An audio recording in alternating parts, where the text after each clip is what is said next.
Hello everyone and welcome back to my channel. My name is Joelle Simone Anthony. I am also known as the Grave Woman.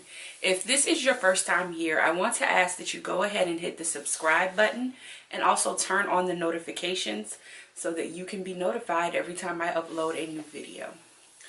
So yesterday I was out shopping and running some errands, and I happened to be standing in line at a department store when one of the ladies behind me asked me a very interesting question. Basically what she asked me was, if a little person passes away, do we use a child-sized casket in order to contain their remains? She also asked, was the embalming process different for a little person as opposed to a full-grown adult?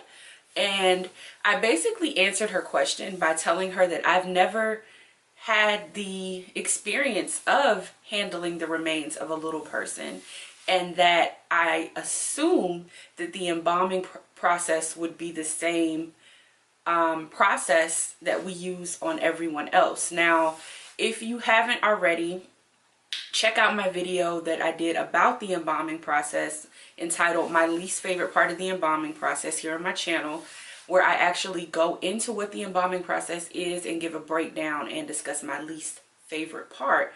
But that process, the steps that I give in that video are pretty universal. Now, I also explained to her that the process changes a little bit based on the case needs or the individual's needs, like if they have jaundice, if they have tumors, if they've had a heart attack, just depending on the manner of death. But I explained to her that I honestly don't know whether a funeral director would use a child-sized casket or an adult-sized casket for a little person.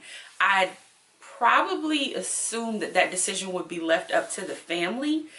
I don't see why an adult-sized casket wouldn't be used, but at the same time, I don't see why it wouldn't be appropriate to use a child-sized casket. If I understand correctly, there are different types of dwarfism that affect individuals that we know as little people. And a child-sized casket goes up to a certain size, and caskets themselves, are sized based on inches. And for every additional few inches needed, the casket size goes up. And I see how it would be no different than ordering a casket for an extremely large person or an extremely tall person. The casket selection is based on the needs of the individual that will be inside of the casket. And that's pretty much what I told her. So if you are a little person that has made, or you are a family member of a little person that has made funeral arrangements, please let me know, what size casket you chose. And if you are a funeral director who has happened to embalm or bury a little person, please let me know. I'd like to answer this young woman's question as accurately as possible. I gave her the best information that I have to my knowledge, but I'm pretty sure there's more that goes into it. If you'd like to learn more, please visit my website, www.thegravewoman.com. Live life, love hard, and I'll talk to you next time.